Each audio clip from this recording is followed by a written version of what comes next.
have to pee really badly, but also I'm thinking about getting on Grand Theft Auto a little bit later because I want to buy a corporation building. I want to buy a building. Fantastic. That was a great sentence.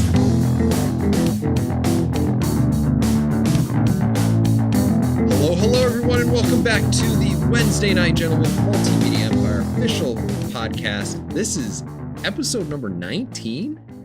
I guess on this show we talk about comic books, movies, TV shows, video games, and everybody's favorite, political discourse. I am your host, Tactic Angel, and with me is my murderous socialist friend, Midget Radio. Hello, Midget Radio. How are you today? I'm fine. You did that backwards, and it threw me off a little bit. Like I'm first just trying to make sure you're still a professional. Still a professional. 10 episodes in, you can get it right every time. I appreciate the challenge, I guess. We got to stay sharp, man. I understand. The competition is fierce all the time, but yeah, right. How are you today, Midget Radio? I'm doing fantastic. Tactic Angel, how are you? I am also okay. I know that you said you went and got a glass of something before we started. Why don't you tell us what that is? I am drinking the 18-year Glenlivet today. Okay. Good choice. It's good. Good stuff. I am drinking McKenna 10-year. Ooh, McKenna. How is that? Honestly, it's a little overpowering. It is all of the fire all of the time. Wow, really? It is. Yeah. So the truth is that I purchased it because, on Star Trek Continues, already Star Trek. Oh. There is Elise McKenna, who is the ship's counselor. Oh boy. And then they were like, they tweeted out that there was a thing or something. I saw it somehow, and I was like, well, I'm going to drink that now because they tweeted it out, and it's the same name, McKenna. You are nothing if not loyal. And much like the fiery redhead on probably the best bit of Star Trek we've seen in at least a decade. Yeah. Probably overpowering, but she is delicious. Oh boy. Well, this is starting to feel like a tailspin already. But it is. We're not talking about Star Trek Continues today, though we might be talking about it in a week or two because a new episode is coming out. I believe I can actually watch it today. Really? So they are continuing with that despite the recent ruling on Axanar. I assume this is not a 15-minute fucking episode. I seriously hope not. Because that would be silly. I think they're just going to go balls to the wall. They may have worked out something with CBS. Yeah. But the other chance is that they're just going to be Spartans about this and see if they want to come and take them. So who knows? I don't know. I'm hoping that it's a good episode. Hopefully we can both watch it within the next couple of weeks and give you our thoughts on it. Yeah, definitely. But today we are talking about 1.5 subjects, kind of one subject with two parts, I guess. We're going to first talk about Ghost in the Shell, the 2017, which is current year, live action mystery drama action film that just came out. And then we're going to talk a little bit about Midget Radio's experience with Ghost in the Shell, the animated series, and of course, probably lots of my opinions because I probably have almost as many opinions on it as you do about the X-Men. Yeah, I think we're going to lean heavily on you this episode. Fantastic. So Ghost in the Shell 2017 stars Scarlett Johansson and some other people. True. I mean, really, the advertisement relies on Scarlett Johansson. Yeah. And as you put it, the reliance on you not understanding that she's not exactly naked or not exactly human. You saw the movie. I saw the movie. Midget Radio. As a person who is not wholly invested in Ghost in the Shell, what are your opening thoughts on Ghost in the Shell without any spoilers? No spoilers. Overall, I dug this movie pretty well. I liked I liked the setting quite a bit, though. I don't know if you feel this way. But in every movie that like has been set in the future, the most gorgeous one among them, as far as just kind of portraying a futuristic city, remains Blade Runner for me. And I still like, and it's hard not to watch this movie and get kind of a Blade Runner vibe through a lot of the establishing shots and the holographic advertisements and stuff. But I was a little disappointed because Blade Runner still looked way better. Like this still looked like for the most part an entirely computer generated city. It didn't feel as like real and as gritty as a movie with Blade Runner, like Blade Runner. That I was a little disappointed by that. So I'd have to go back and actually watch Blade Runner again. The thing is, I get what you're saying, but at the same time, I understand that Ghost in the Shell is not supposed to be super clean. Yeah, and some of it might be that. I mean, today we have an over reliance almost on computers to generate the things that we can imagine in our heads. Yeah. And sadly that, I mean, you can argue for it. The AT-ATs in Rogue One do not look more real than the AT-ATs in Empire Strikes Back. That is true. It's just the thing. I don't know if you want to pay somebody to move a miniature a millimeter at a time for 3 years to get your shot, but it'll pay off if you do it. I'd say it's worth it, but yeah, I mean, not a major complaint, but I do kind of wish that they had used models more. By and large, I don't think this was trying to compete with Blade Runner in terms of the beauty or the grandiose picture of the future. Because Blade Runner really does, it's in the same genre. It's definitely a cyberpunk movie.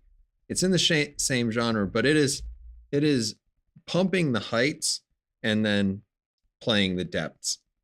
And in this case, I think you have a little bit more cynicism that sort of Ghost in the Shell has always had towards power and advancement and government and technology. All of that stuff is more upfront with Ghost in the Shell in terms of the future isn't perfect. It's not always pretty. It's often bizarre. Yeah. So I wasn't even trying to compare it. But then at the same time, the only thing I thought when I was watching it is that I would want some serious 22nd century drapes, because holy shit, that would be annoying to try to sleep in. Right. Totally. I have a 400-foot tall geisha or a giant dog outside of my window, or a fish, most likely a fish. There's fish everywhere. But no hover cars. Come on, Japan. Like yeah, anti-gravity is weird. But whatever. Yeah. To get back on a more substantive point, I mean, overall, I enjoyed the movie. I thought the plot hung together pretty well. It seemed like, from what little I know of Ghost in the Shell, it seemed pretty faithful to its source material overall, which is nice to see. I mean, I can't say it's like, it didn't blow me away. But it hung together and it was pretty solid overall. Okay. push comes to shove, if there was a Ghost in the Shell 2, would you be interested in seeing it or not? Yeah. I probably would. Yeah. Because above all else, I mean, these, this movie is gorgeous. I would say I like a lot of the set design. I really enjoyed the geisha design. There's a lot about, and just, I mean, this is similar to my relationship with the anime. The set design, the character design, all of the visual components are rock solid. And a pleasure to watch just in themselves, almost regardless of the content. Okay. Yeah, I sense a butt, and I imagine that the butt is going to come in the the spoilery section. Yeah. How did you feel about the performances of, I guess, the three main characters? And the three main characters, as far as I see them, and this is kind of true in the anime as well, are the Major, right, Bateau, and the bad guy. I lost it. Kuze? No. Or Aramaki. Oh, the boss. The boss. The boss. Yes, the boss.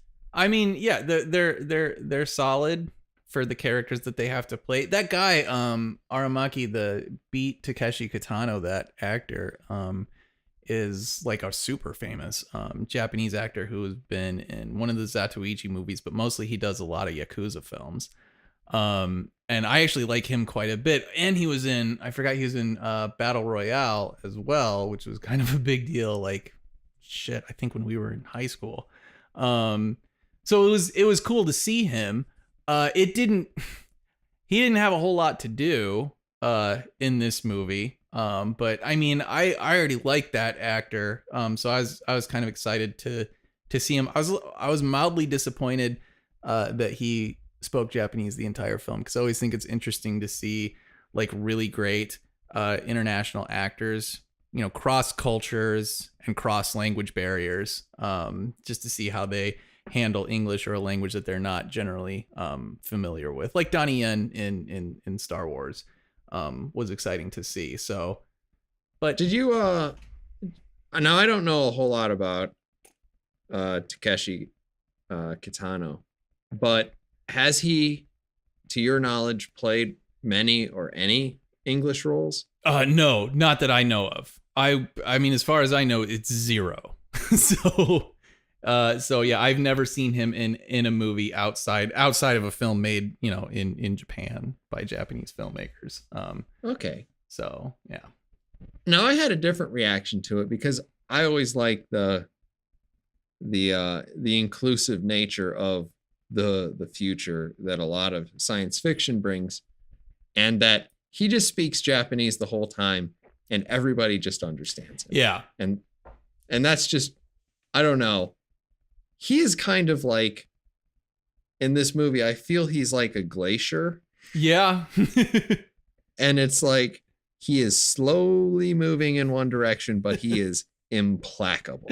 If you watch some of the Yakuza movies he's done, like Brother and oh god, I can't think of all of them, but they also tend to move at a kind of glacial pace. So it was interesting to see him kind of maintain some of that persona that he has in the other films he's been in. Okay. Did you like Scarlett Johansson as the Major? Yeah, she was fine. Yeah. I thought she did just fine. I mean, I think one of my chief issues with this movie overall is going to be the characters. They not one of them really felt all that dynamic to me, and that's how I felt about the anime as well. So I don't think the actors are being asked to do a whole lot in this film, and I don't think they have a whole lot to really work with. So I would consider just about every performance in this movie, I would call it serviceable, I would say. Okay. For some reason, I liked Bateau quite a bit. Really? Okay. I'm not really sure why. I like.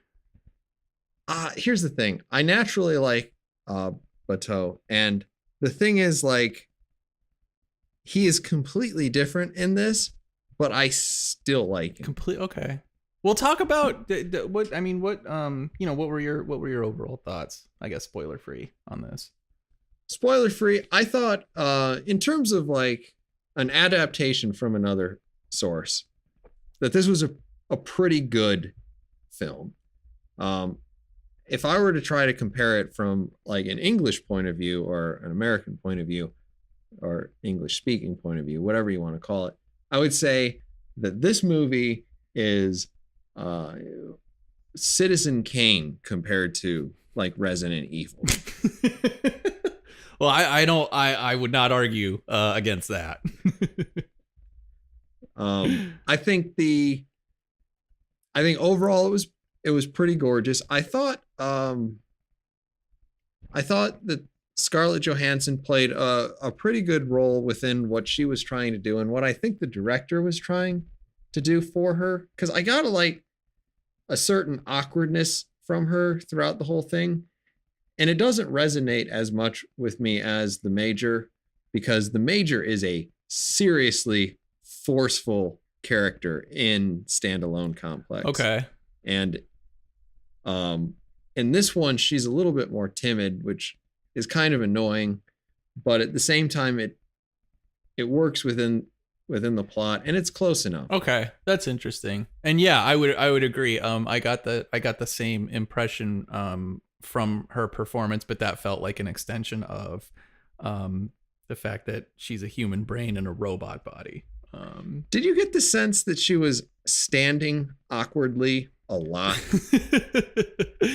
I guess so. I don't know that I would have nailed it down that clearly. I think she walks strangely, and I think that when she poses, she's like in an awkward position, and like particularly in one scene, and it's relatively early and it has nothing to do with the plot. You see her and she looks almost doll-like. Yeah.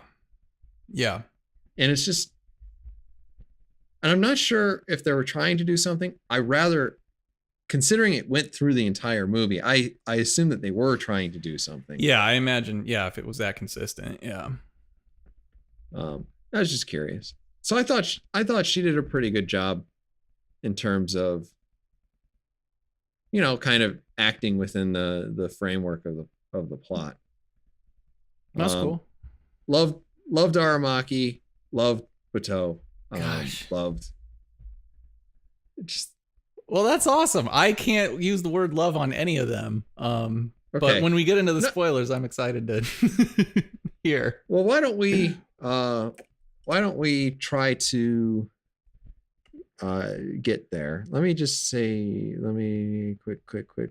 No, never mind. I have no more questions that I feel the absolute need to ask before we start the spoilery section. So, okay. 1 to 5, Netflix scale, Midget Radio. What would you give it? I am a solid 3.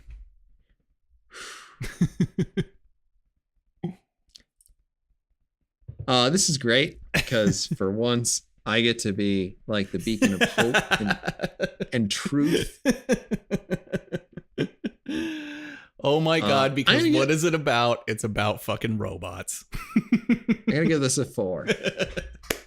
I'm going to give this a 4. I really liked it. That's awesome. I think that, as an action film, it mostly holds together. I would warn people who want to go see this that there are some pacing issues. And to me, I enjoy the pacing issues because it gets kind of weird. Yeah. In a way that the hour and a half long 1995 Ghost in the Shell movie didn't have the time or interest in getting weird. Yeah. And I think you have some action scenes in there. I think they all hold together pretty well. Yeah, I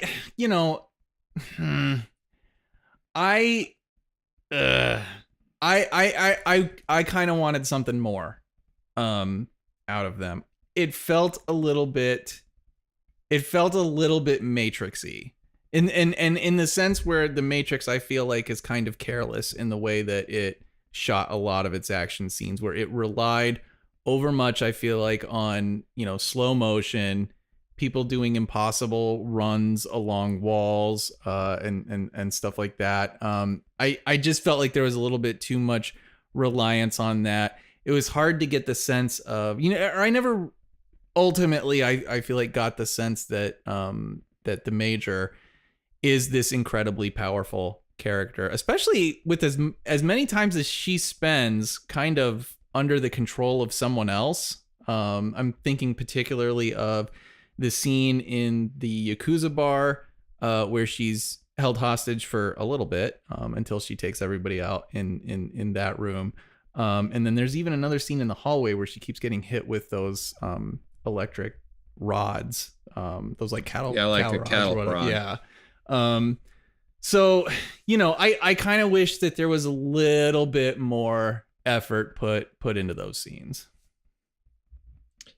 Yeah, I was actually kind of surprised by the hallway fight. Particularly that they would film it in such darkness. Yeah. Like, yeah. And it was, I gotta be like, when I look at that, I'm like, man, I wish I could see what was going on. But at the same time, I prefer that to like the Blade 2, where the director jumps on the camera and rides it like a cheap slut. And I agree with what you're saying. I would argue that that's Blade 1. Blade 2 is much better shot, but okay, sorry. Numbers aside. I don't know. I would recommend this to people. I'm actually kind of hoping that we can get 2 or 3 films out of this. I don't have a lot of faith that a ton of people are going to jump on this as kind of a new IP to them.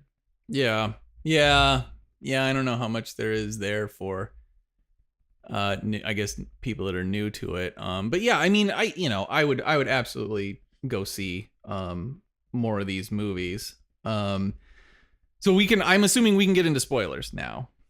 Yeah. Okay. Spoilers. Boom. Okay, cool. Tag is up. So I want to address, I just want to get this out of the way first. But the whitewashing thing I've been thinking about a little bit, and I'm ashamed to admit that I have. What? Okay. Have what? Okay.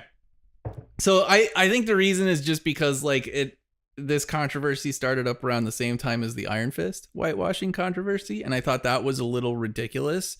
Who cares about Iron Fist? Well, I mean, the problem with Iron Fist is not that Danny Rand is a white guy. It's that Danny Rand is a boring character. And yes. They should have gone with, I mean, they could have gone with Shang-Chi, which would have been a lot more interesting. And he's naturally Asian to begin with. So whatever. That aside, I kind of thought that this would be the same thing going into Ghost in the Shell. I figured, I mean, this is an American movie. It's just, like, obviously there's going to be an American lead in there, and who really gives a shit. But it did seem weird because I thought, like, in an American-made Ghost in the Shell film, it's probably going to be set in America.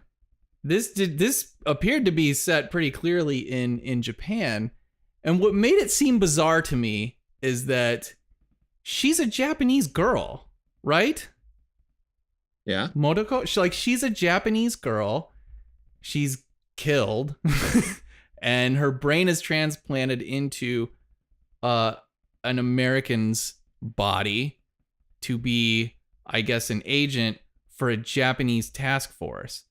That just seemed a little bit weird to me. I mean, they literally did basically put a Japanese girl's brain into a white girl's body in order to make this movie. And I think it would have seemed less odd to me if it was addressed somehow in the movie, because even watching the movie, like, I can get a couple of, I can understand it from a couple of perspectives.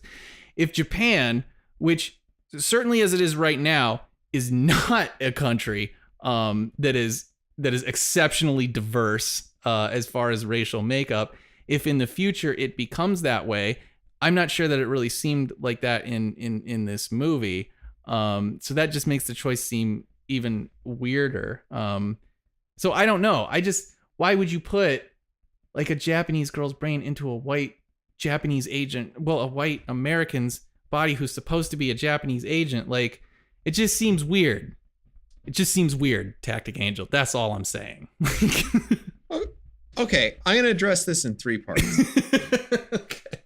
No, because there are 3 different angles to go at. Motoko Kusanagi's brain was taken out of a Japanese woman's body and put into a, I guess you just call European body, sure, by a doctor named Juliet, right? Okay. French. Sure. And in a way, it's important to the actual structure of this film that she kind of feels this sort of maternal connection to the Major's character. Right. And she clearly does. Right. That is, yeah, for sure. Pretty well demonstrated in a couple of scenes. You have that. So naturally, if she's going to make her own daughter, she's going to make her daughter in her image. Right. Okay. The second sure. is if you watch Ghost in the Shell, traditionally the idea of immigration is actually kind of central to several of its storylines. You have the whole Chinese exodus to Japan, terrorism plot, Individual 11, etc. Okay. You also have smaller characters like the police commissioner who wants to retire to Holland. And apparently he can just retire to Holland because that's not a big deal. Well, that's cool. So you have kind of like the free movement of people, so long as they have valuable skills and contribute to society, sort of thing. And the third thing is, this is the most racist thing to talk about in the world. I have not heard one person say, holy shit, Ishikawa was played by a black guy. Boma was played by a black guy. Yeah. This is purely racist people who hate white people talking about how they don't want white people to be starring in Japanese roles.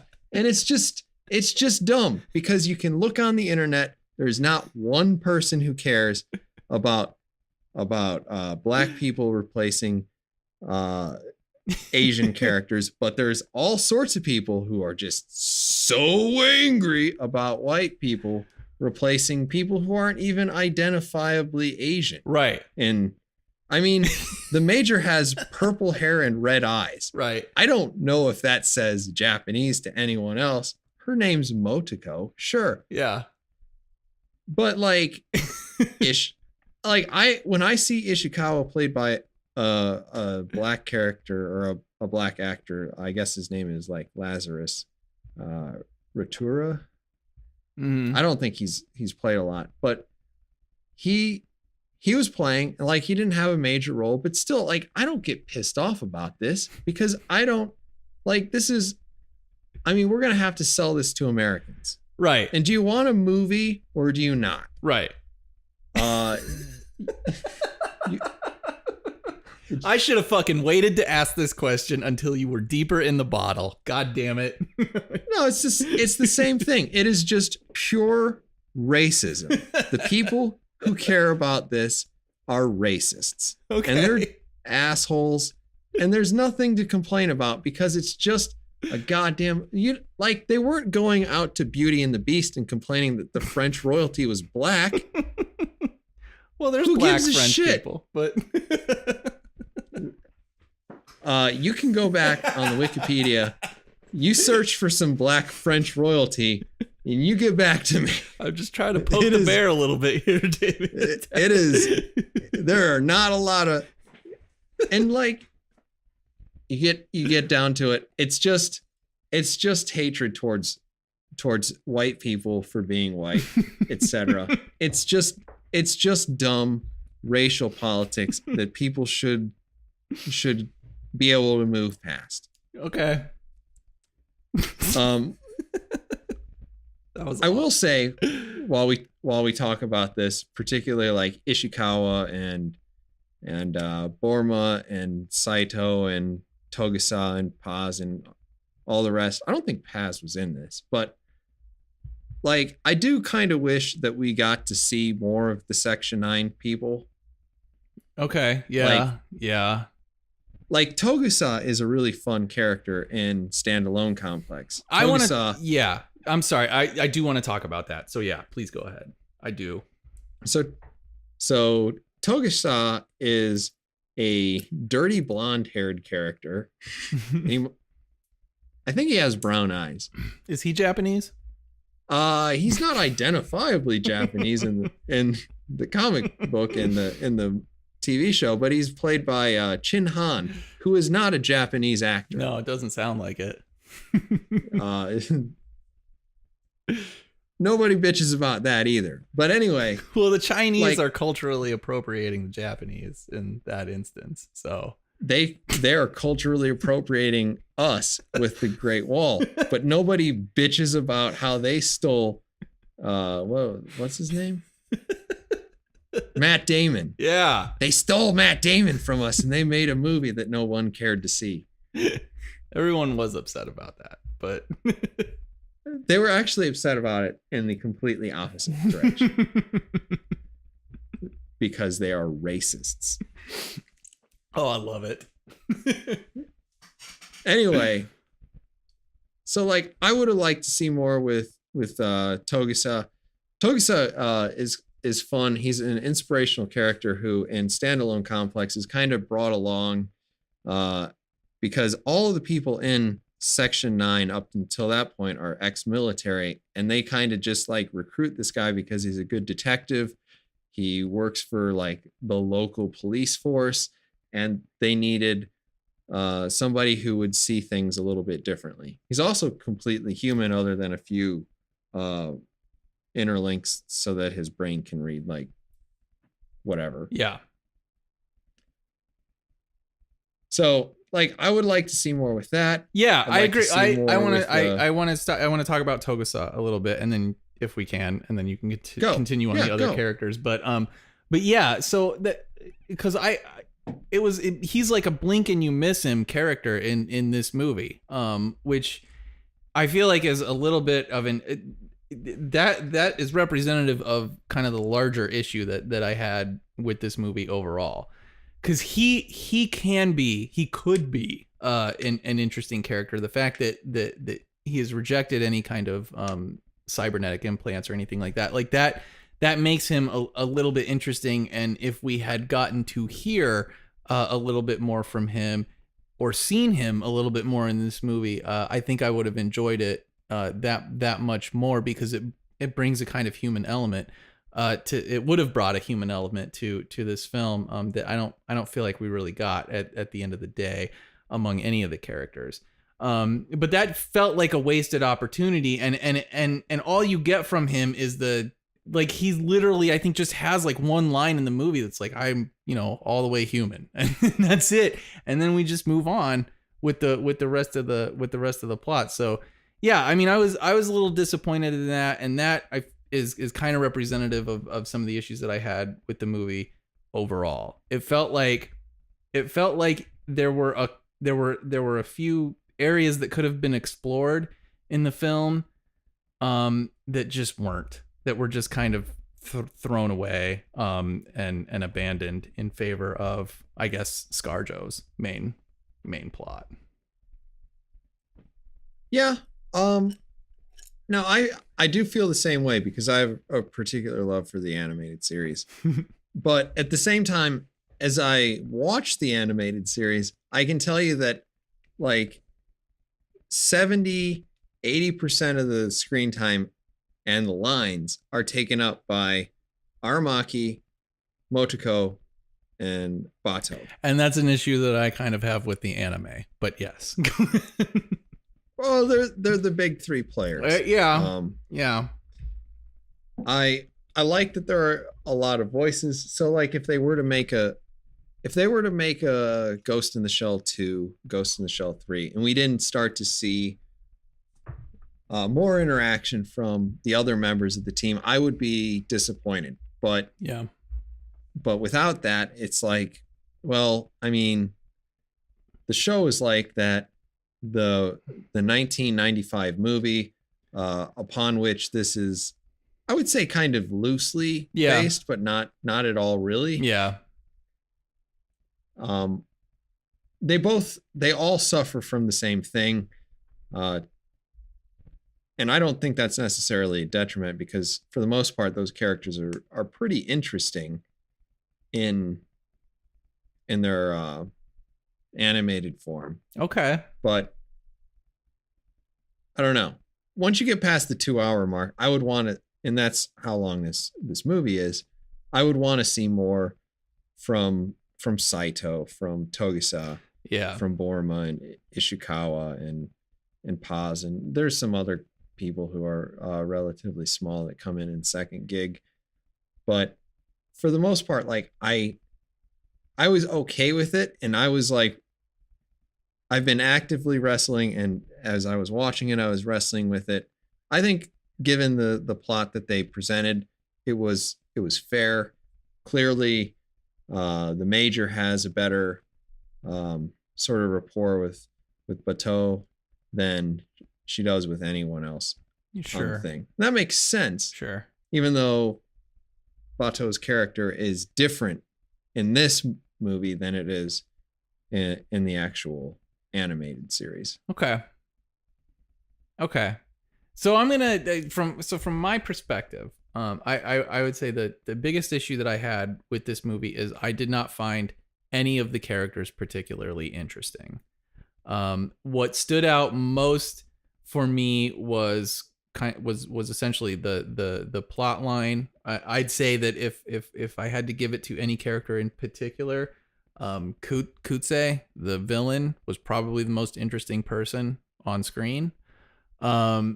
So in speaking, you mentioned Bato. You mentioned that he's different in this film than he is in the anime. See, I don't feel like there was anything there with him, and he even has a line. I think it's after he gets his cybernetic eyes in this movie, that the Major says something to him along the lines of like, you really like giving your whole life away to this job or something like that, you know. And Bato basically says, what else am I gonna do? Like, what else do I have to do? Yeah, which I get, but when he says that, it's like, that's true.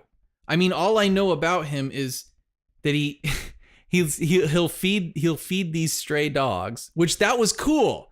That was a little bit of humanity.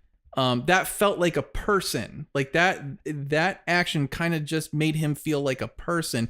And the fact that he was reticent to want to feed them because he was afraid of scaring them after he got. It was kind of a nod to Standalone Complex and also the originals. Okay. Ghost in the Shell. Okay. Interesting. So that was cool, but that was it.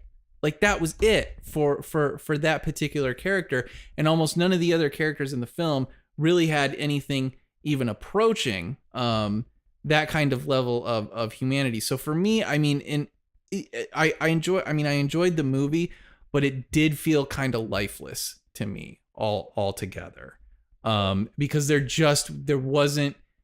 For me, there wasn't a very interesting like person to sort of connect with in the film. I mean, that is fair. And even if you were to watch Bato in the animated series, it takes kind of a long time for you to get where he is emotionally, because in Standalone Complex, he's a deeply scarred person who is kind of eccentric and crazy into kind of violence. He's a very like emotional person. That's and then cool. He's also very militant and pragmatic. Okay. So he's kind of given to flying off, and you don't really understand it until you start to like watch him over a period of time. but like the animated series is like 30 hours long. Yeah. you have a lot of time to sit around with that character and kind of to poke and feel around him. I mean, you never quite get it with Borma and Saito and Ishikawa. Yeah. Those people still feel like people who are at their job and doing a job. Yeah. For the most part. No matter how much you watch it. Okay. But I mean, no, go ahead. So I guess Bateau in this is played by Pilu Asbeck. Yeah. He played Euron Greyjoy on Game of Thrones. Euron Greyjoy. He has kind of mutton chops. Okay. Anyway, I thought he did a pretty good job. I mean, he didn't have a lot to do other than to try to be the best ally he could to the Major. Yeah. He has some nods. There's actually a lot of nods in this to Ghost in the Shell. The actual 1995 movie. There's a couple more nods to Standalone Complex. So I kind of feel like even though this is a major departure from Ghost in the Shell in general, the people who made it generally watched the original and kind of tried to make something that was more palatable to a Western audience. I want to ask you a little bit about that. Because I know, like, you know, when it comes to certainly the Star Wars films and the Star Trek, to bring it back to Trek films, we get a little testy with some of the fan service. The Darth Vader scene at the end of Rogue One, you know, etc. The insertion of C-3PO for no fucking apparent reason. Did you feel, because I mean, even watching this, I haven't watched the Ghost in the Shell, the 1995 movie, probably since the late 90s. But I remember the chase down the alleyway. I remember the slow, like the plane flying overhead slowly. I remember the fight in that like shallow lake area. And I've seen enough of Standalone Complex to remember the Major apparently beginning every single mission she ever starts by jumping off of a building. So I mean, all of those. That's not really fair. It's not fair, but you know, I mean, she does it twice in this movie. It's a little crazy. Anyway, that's her thing, man. I know. I get it. She's good at it. Like Batman, you know, he's always on top of a fucking gargoyle or whatever. Anyway, did you feel like that was maybe laying it on a little bit too thick? Did it bother you at all? So I think particularly when it comes to the action in this film, most of the major set pieces are straight from the 1995 Ghost in the Shell. Yeah. The spider tank. Yeah. Spider tank, the shallow lake, the opening scene, though there's a lot more people in the opening scene roof jump than was in the original roof jump, which I think was just like 4, and it wasn't much of a shootout. There's a lot that's similar. I think they took a lot of that look and then they tried to make a plot that made a marginal amount of sense. Yeah. Because like there's a lot of people who are really in love with the original 1995 Ghost in the Shell. I don't think the movie makes a lot of sense without a great deal of creative thinking. Making up for it. It's just not long enough. It needed more beats. The Puppet Master plot is interesting, but it isn't played out really in. I mean, Puppet Master is in literally like 2 or 3 scenes. Yeah, and that's supposed to be the big thing. Yeah, I don't think it's explored enough to say that it, other than like visually and kind of like in the sense that there are not a lot of cyberpunk animes or cyberpunk anything for that matter. There's that, and I think it gets points just naturally from people who are interested in these sort of forward-looking ideas. Right. But I honestly, if I look back on it and I rewatched it recently, it's a mess. It just doesn't. I remember the first time I watched it, I couldn't even tell you what the fucking plot line was. I just remember this looks cool, and that's it. Yeah. I mean, there's I don't know, robot walk. Okay, first scene doesn't have much to do with anything. Second scene is robot walks across the road, gets hit by a car. Third scene is they talk to the robot, and fourth scene is tank. Yeah. It's basically like that. Yeah. Great. Good story. And it's over, and you're just like, man, you needed a bigger budget. You needed another half an hour. And the problem is it's like when Fox tries to make an X-Men movie. They try to make. Okay, so you have the Phoenix Saga, or the Dark Phoenix Saga specifically.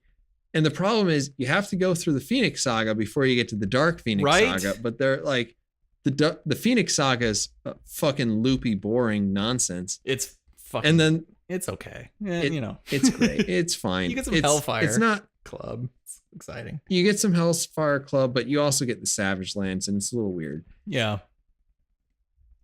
So they just skip to the end, and they condense what is essentially like 4 years worth of monthlies into an hour and a half. And it just doesn't work. And in this case, the Puppet Master, as far as I understand it, I'm gonna be honest, please don't put an angry comment on this, but the manga ran for like a decade. This is like trying to roll up 10 years worth of an underlying plot into an hour and 30 minutes. It's just not possible. Right. Yeah, so I can see that. Instead, what they did is, I think they replaced. It's kind of interesting to watch standalone Conflicts because you get a lot of the sense that the trope that they're playing off of is that government is not to be trusted, and the trope that this movie is playing off of is that all corporation bad. Yeah, it's like, and it's an American thing. It's dumb as shit. Yeah. All corporations bad? Yes. Money bad. Everything bad. Well, that was Iron Fist as well. But yeah. If only we could live in caves. Yeah. It would be great. But the whole plot is kind of structured around the idea that Hanko is an evil corporation, and it is run by a mustache twirling guy who has no mustache. Yeah. Who just wants to make the perfect weapon because money. Yeah. So in a sense, it kind of feels like, you're watching RoboCop all over again. Yeah. RoboCop is also another excellent example of cyberpunk. That's true. I like RoboCop better for what it's worth. I also, as I continually discover, feel that RoboCop 2 is a better film. But I understand that I am apparently fucking all alone on that opinion. That RoboCop 2 is even good. But I don't completely dislike RoboCop 2, but it does have its share of problems.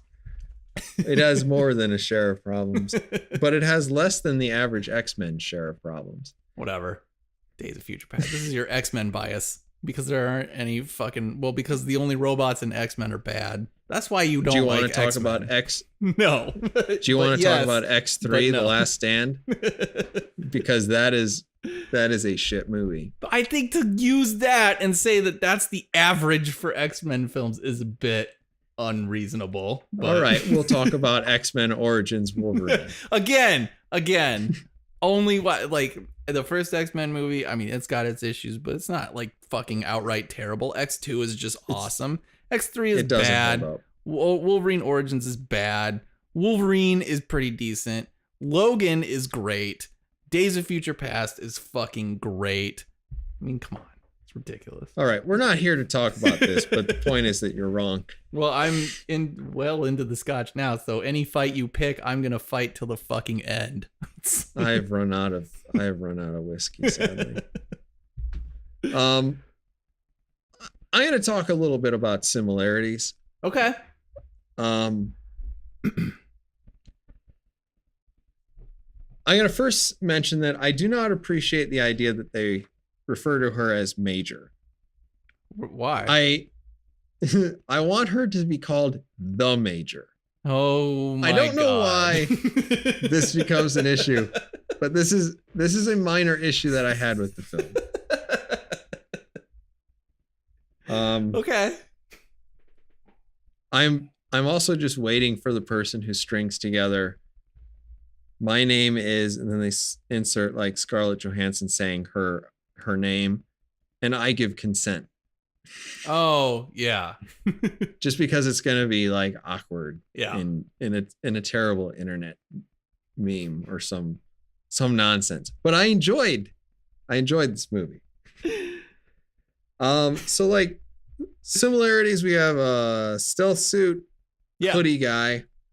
We have I guess 2 trash workers. Did you like the trash collector scene? Yeah. Did you get all of that stuff? Yeah. I mean that was, I don't know, get all of it. I mean, their brains were hacked, whatever. They were set up to, yeah, I get that. And that I mean that was interesting. He was given this pass and then he just kills himself. Like that was pretty brutal, but that was an interesting scene. I will say that actually while I was watching this movie, and the reason I gave it 3 stars is that it like the timing I feel like was almost serendipitous, because as I started to kind of drift away from the movie and get kind of bored by it, it would insert something that totally reinvigorated my interest in what was going on. So I don't know. As I was watching the movie, it was kind of interesting. The way that happened, but that was definitely one of those scenes for sure. Okay, so that scene was actually also taken from Ghost in the Shell, the 95 thing. Wow, God, okay. Yeah. It played out a little bit differently. The guy didn't end up killing himself at the end, but like he was showed a physical photograph. In this case, in the 2017 version, he was shown kind of a holographic picture of himself. And he recognized it as his family. And the other one, he was showed a picture of himself with his physical picture and was absolutely 100% sure that it was supposed to be his family, but he could see that it wasn't. Yeah. Which was a little bit different, but it's the same idea. Yeah. That was kind of fun. I liked that scene. I felt like in this case it was played out well, though I cannot imagine why they thought that was a good way of restraining a person. Yeah, it's a little weird. I figured it had something to do with the technology. I mean, you got to hook him up to, you got to hook up his neck jack or whatever, but yeah. Yeah. It's still. Yeah. I mean, you can just like tie the guy down, right? Right? Yeah. Let's prevent him from jumping. Like, come on. Oh, well. We have the making of the Major scene was almost shot for shot. Yeah. The whole that was interesting. Yeah. And probably like a really exciting moment for a lot of people who want to watch this movie with their pants off. Exactly. Yeah.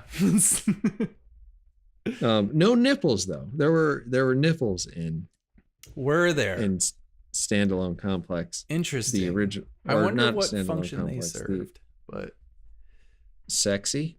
Yeah. Okay. We all like the nips. We do like the nips. I don't know of anybody that doesn't like nips. We have the water fight. A major plot point, obviously. Yeah. We have a ghost hack. The picture I already mentioned. Yeah. In kind of a roundabout way, the question of the Major's identity. Now, in Standalone Complex, it is strongly implied that the Major is a man. Oh, that's cool. I can get behind that. That's kind of cool. In this, it's very definitively told to you that she is a runaway. Yeah, and I was that was another aspect of the film that I was a little bit disappointed by. That it felt like almost in lieu of giving her like a compelling character, they went for the most easily Like the most clearly fucking ironic choice. That she's a runaway that felt like technology was bad for fucking everybody.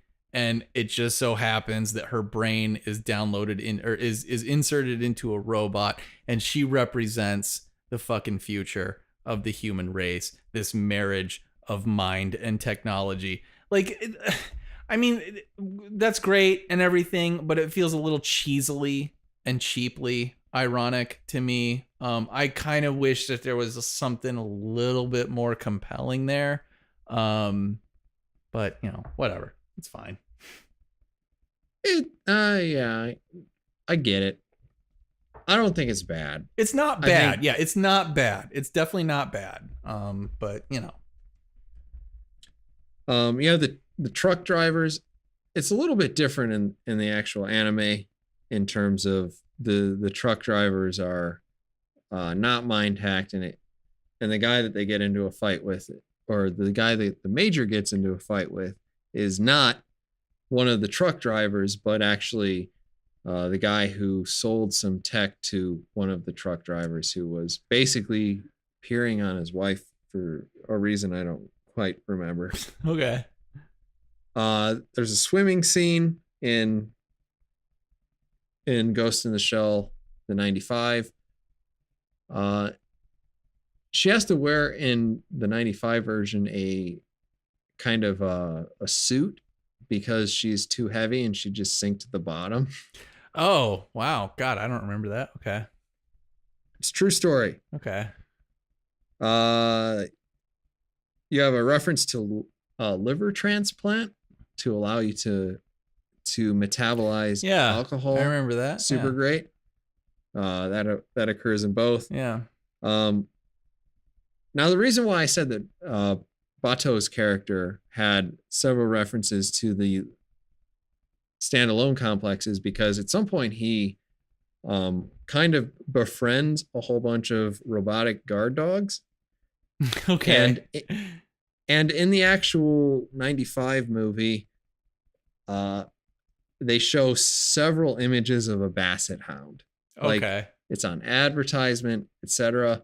And in this case, the main sort of dog, the stray that Bateau is taken care of, and that he asked the major to help take care of, which I thought was kind of an interesting little glimpse into Bateau's humanity. Yeah.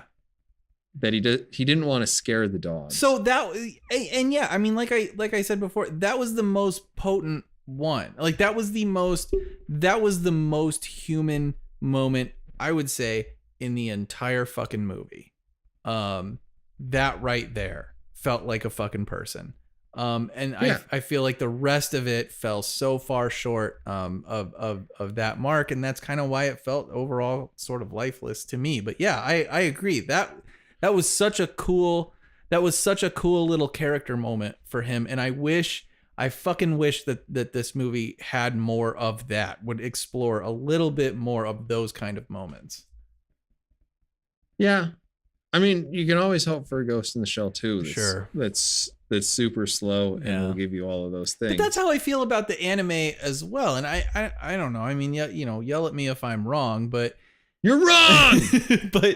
but even like, so watching some of standalone Complex, like, and I'm not knocking it, but it does feel to me a little bit like how shows like NCIS or Criminal Minds, how shows like that sort of move, in that the characters all too often become mouthpieces for the plot, where they're basically just explaining where we are right now, where we'll be going into the future, what are the possibilities for this particular plot line moving forward, and then how do we resolve whatever issue has been put in front of us, without actually inserting anything about their personalities or their own personal history or anything like that. Like there just aren't character moments. They're pawns, they're chess pieces to move the overall plot forward. That's what the show kind of feels like to me. That's what this movie felt like to me pretty often. Though I would say this, I would say, I mean, I was still interested in the movie and I enjoyed the major finding out about where she came from. I thought that was handled well, and those were some of the more interesting parts of the film to me. But still, overall, I mean, even watching the show, it kind of feels like a procedural at the end of the day, and that just gets a little boring after a while. So, and I don't watch a lot of procedurals. I've watched Criminal Minds quite a bit, and I'm not really sure why, but I did. But I don't get the full procedural feel. I get it, but then at the same time I don't. Because usually when you watch a show like Criminal Minds, or you watch Bones, or you watch NCIS, there's you get to the end, there's moral clarity. Right. Yeah. And sure. so many times when you watch Standalone Complex, you don't get clarity. In fact, you get the opposite of clarity in kind of a questioning of your own sort of moral basis for acting.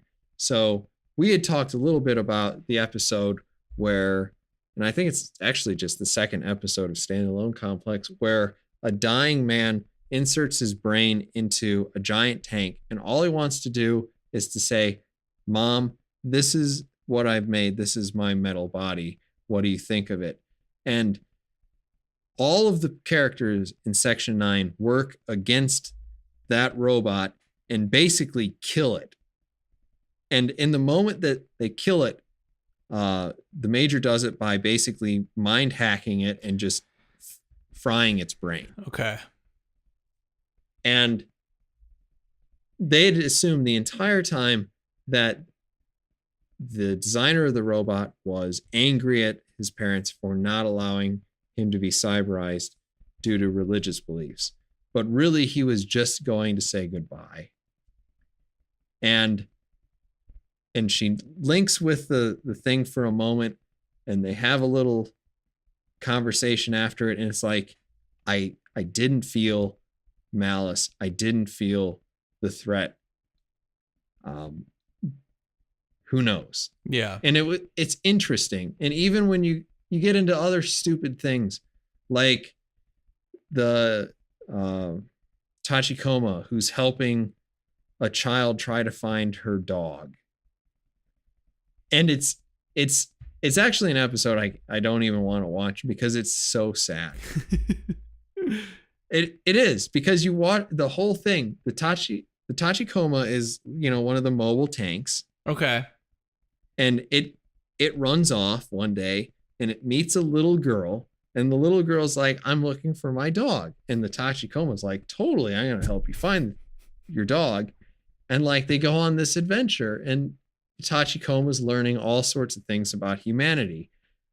But at the end of it, the little girl has to admit to the machine that she knows that her dog is dead. Okay. And it's just crushingly sad for me to have to watch. That's awesome. I don't feel like there was much of any of that in this movie. But I don't think people are going to watch that for 3 hours. Right. There's a story about a robot tank and a little girl looking for a dog. Turns out dog's dead. Tactic Angel's ability to empathize with machines, infinite. No, it's the same thing. It's the same thing when the crystalline entity, Star Trek, thank God for Star Trek. You get to the end of it, and the doctor asks Data to tell her, that my son, who was killed by the crystalline entity, would be proud of me. And he says basically, "No, I think that your son would be very sad right now." Yeah. That you have taken this whole life that you've worked for, all of the accomplishments, and you've thrown them away in this pursuit of just base vengeance. Yeah. And now you've been laid low by this emotional thing. Yeah. And he says it with complete lack of malice. And it's just because Data is such a child in terms of emotionally, he's just completely unable to empathize with what he's saying and how it will affect somebody. It is just crushing And it's one of my favorite episodes It is of Star Trek: The Next Generation. It is a good episode, yeah. And it's like that. You get a lot of things in Ghost in the Shell that are like that, which are completely different than watching, another episode of the Special Victims Unit. Guess what? Right. Somebody got raped. Right. Yeah. I agree. I just haven't felt like that. Star Trek, I get it, but I care about all of those characters as human beings. I understand Picard as a person. I understand Data as a fucking person. They've got some humanity about them. And I feel like in this movie and admittedly for what little I've seen of Ghost in the Shell, the human beings just aren't really there. And that's my biggest issue with it. So let's move into, because this is a pretty good transition. Let's move into your experience with Standalone Complex and where you are in general. Yeah, I don't have a lot to contribute to this. I've watched the first couple of episodes of Standalone Complex, and I know I've seen the episode with the guy who downloaded himself into a spider tank or whatever and was going to see his parents. I remember that episode because that was interesting. That was one of those sort of morally, philosophically, however you want to describe it, whatever adjective you want to use. That was an interesting episode in that respect. But recently, I tried watching one of the Laughing Man compilations of Standalone Complex episodes, but everyone is a mouthpiece for the plot. That's what it felt like for me. The Major is here to explain what is happening in the plot, and then to execute her sort of destined role within that particular plot line. There's nothing about her. There's nothing about Bato. There's nothing there to really latch onto as a person and start caring about. And that's what Ghost in the Shell in general feels like to me. It's a show that is so much more interested in its plot line than it is in its characters. Which, and again, I haven't seen all of it, so this may be an unfair characterization. But that's kind of how I felt. So, yeah, and I get it. In a show that is, if you look at Ghost in the Shell as a soft science fiction, being one that is a little bit more interested in the implications of technology than the actual hard technology in general, mm-hmm. I think it's easy to see how the creators of it would be more interested in plots and ideas than characters. Sure, and I get that. So when you come in, when you approach it from that particular point of view, to me, you have to make doubly sure, I think, that you're not covering territory that has more or less already been covered. So for in particular with some of the Laughing Man plot points, like the ability to just hack people's brains, is the prevalence of technology, does that make us stronger or does that make us more vulnerable as a people? These are interesting questions, but they've been asked before. So without like a human being behind some of that stuff, it just becomes kind of an exercise in, it just feels a little bit like a mental masturbation at the end of the day. And I don't know that this territory, it's been explored better and in more interesting ways in other places.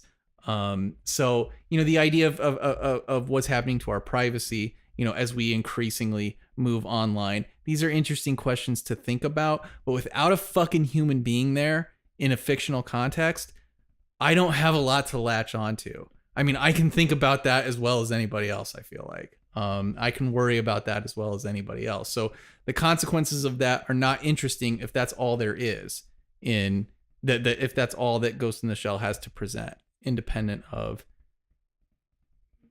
there being people there, I guess. So where are you seeing this sort of idea, just out of curiosity? Star Trek or even just the news. It's just like, it's pretty typical stuff, I think that the Amazon Echo wants to kill everybody. You know, I mean, that's like I've seen Terminator 2. I mean, we've seen all of this kind of stuff before. And you know, Terminator 2 is not necessarily interesting just because of the plot line. It's fun because of John Connor's interaction with the Terminator, the relationship that they build together, or Linda Hamilton's attitude toward the future, her desire to protect her son. That's what makes those movies interesting, and it still kind of highlights, you know, some of these issues that we continue to deal with. And that's what I feel like Ghost in the Shell kind of lacks. I don't know what the Major's interest is in any of this beyond it's her fucking job. The same with Bato. I mean, and the same with Aramaki. I mean, these are people that just feel like they're coming in, putting in the hours at their job, and going home at the end of the day. And I have no idea what their homes look like. I have no idea what relationships they have outside of this business. And that's what makes it feel, I think, kind of lifeless. You know, I don't know that Ghost in the Shell specifically speaks to the idea that the machines that we create are going to rise up and kill us, but certainly that they make us more vulnerable. Yeah, you get it. In a way, I get it, but it's like I don't see a lot of parallels, and to a certain extent, like there are people out there who say that we shouldn't have debates about things that are, I gotta say this, settled science, but it's not really science. Settled things that are settled. Okay. Like that being a Nazi is bad. Okay. And that you can label anyone you want as a Nazi and just beat the fuck out of them or kill them.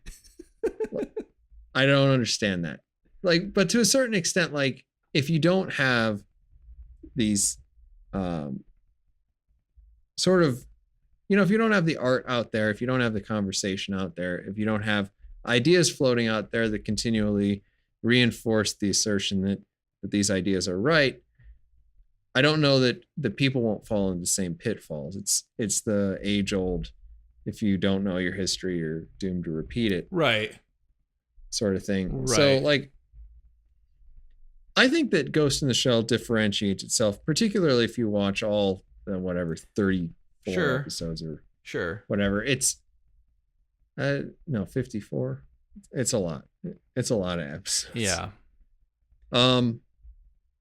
If you watch all the episodes, they go through a lot of different things, and I mean, I don't know if you ever feel that all of the characters are as deep as you want them to be. I mean, in the setting of kind of a 21st or 22nd century procedural, you are going to end up with people who are doing their jobs. Sure. I think there are very few TV shows that have managed to break out of that. Inhuman, or whatever the heck it was that we watched with Carl Urban, was pretty good. Oh yeah. Oh shit, man. Almost Human. Almost Human. That's right. That's what it was. Yeah, that was pretty. Yeah, that was pretty decent. Yeah. Canceled. Yeah. So, like when I look at it, there are more intricate questions, and you can ask certain things. And like you and I are probably going to come to the same conclusion that a toaster is always going to be a toaster. No. No. That's what was interesting about Battlestar Galactica. But like, see, I'm not sure. I guess at the end of the day, I'm not sure what Ghost in the Shell is exploring that hasn't been explored by shows like Star Trek and Battlestar Galactica. And these are shows that, at least for me, are made up of characters that are more interesting than anyone in Ghost in the Shell. And certainly Battlestar Galactica and Star Trek's consideration of, you know, when does artificial intelligence become a human being? When does it deserve the rights of a human being? These are all interesting things to ask that have been explored in both of those shows, in Star Trek and Battlestar Galactica. And I think far more interestingly and far more compelling than in Ghost in the Shell. And the reason they are more interesting and compelling is because those shows have human beings in them. They have people. They have people who feel like, full flesh and blood people. And again, I mean, I understand recognizing that, I've only seen a fraction of Ghost in the Shell. So, whether they spend any time developing their characters or not, I certainly can't speak to with any kind of authority. But in what little I've seen, it's felt very shallow as far as human characters are concerned.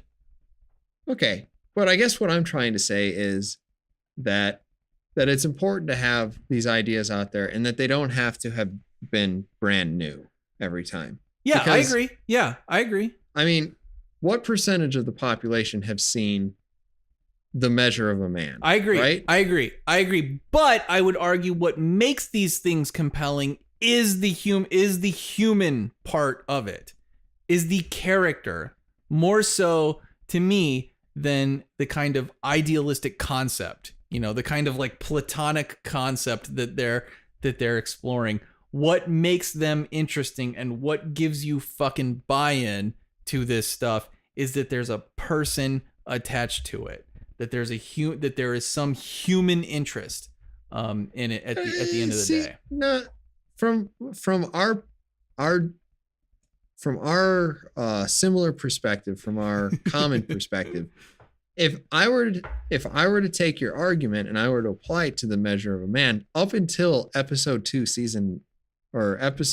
9, season 2 of Star Trek: The Next Generation, you mostly have archetypes walking around a starship. In Trek? Yes, absolutely. The Measure of the Man is commonly considered one of the first great episodes of Star Trek: The Next Generation. And it's the episode where they ask, what is sentient? Right.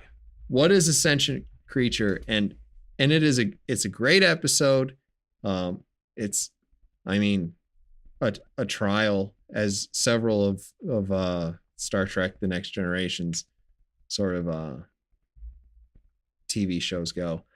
But it's up until that point, you don't have, like, Picard is the wise philosopher king, and you have all the characters, and they're basically just playing archetypes, and they're saying exactly what you would expect archetypes to say. I don't know. I'd have to revisit it. This is a I gotta look it up just to remember the context. Your 1-to-1 comparison is shit. This is a season 2 episode, which means it's a season 2 episode. Season 2, number 9. Episode 9. It looks like I think we got. So we've already had a full first season of. We got Riker with a beard. We've had almost half a season of season 2, so we've seen relationships develop over the course of a season and a half.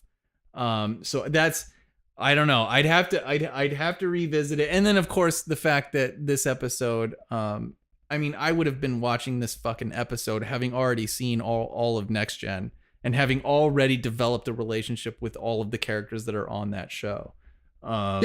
So, that's an issue right there. In itself. If this was like, if so, I guess let me put it this way: if the measure of a Man was season 1, episode 1 of Star Trek: The Next Generation, I don't know. Would have been a better show. I don't know. I mean, Farpoint Station, for all its glory, was a little bit of a weird. I don't know if you remember, but Deanna Troi was in a Star Trek skirt in that episode. Yes, she was. So that is one of the best uniforms in Star Trek history. Star Trek, the Starfleet cheerleader outfit. Yeah. So, you can knock that episode all you want, but Jesus still Christ, going with costuming. Still going with TOS. This world. Here's the thing. I hate jellyfish. and I have said to almost anyone who wants to listen to me, if you gave me a button like in that horror movie and you press it and some random person dies, but they told me if you press it, every jellyfish on the earth would die. Boom. I wouldn't even need a prize. Oh yeah. I would not need a prize. No, I don't give a fuck. Yeah, I don't give a fuck. But I would, that's for me, that's all of sea life. That's all of ocean life. I would. What do I win? I would. $1 million? Sweet. Yeah. I can now go to the beach and I'm rich. Some useless piece of shit dies. Yeah, that's fine. They don't have a brain. They're just floating malevolence, right?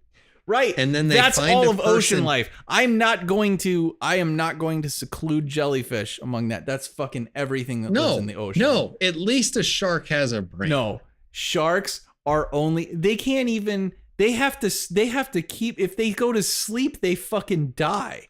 Like, they're engineered just to constantly be on the prowl and to constantly be predatorial. That's all of ocean life. Everybody. I feel like everything. I feel like we're losing the plot. We are, but you turned it on to something that I care passionately about, which is that the only acceptable form of genocide is targeted at anything that lives in the ocean. So you would get rid of dolphins? Yeah, I would. I'm sorry. Tuna? Too bad. Can't make Even an though omelet. tuna's What delicious? are you gonna do? I would. Man, this is rough. It's too bad. They're mammals. They can survive up here. They just haven't tried hard enough. Address all of your angry comments. Whatever. I don't care. Tactic Angel has accused everybody that is concerned about whitewashing of racism.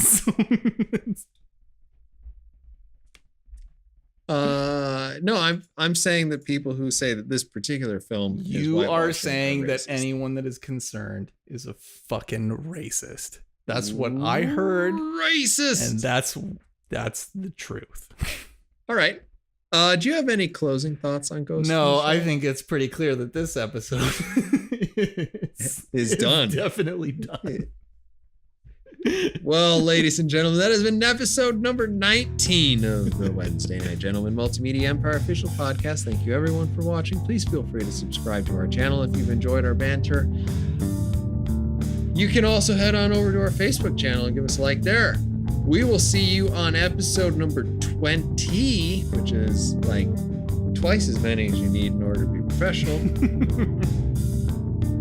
I hope to see you there. We will probably be talking about Star Trek because that happens every time. Yep. It's inevitable. All right, guys, take care. Bye-bye.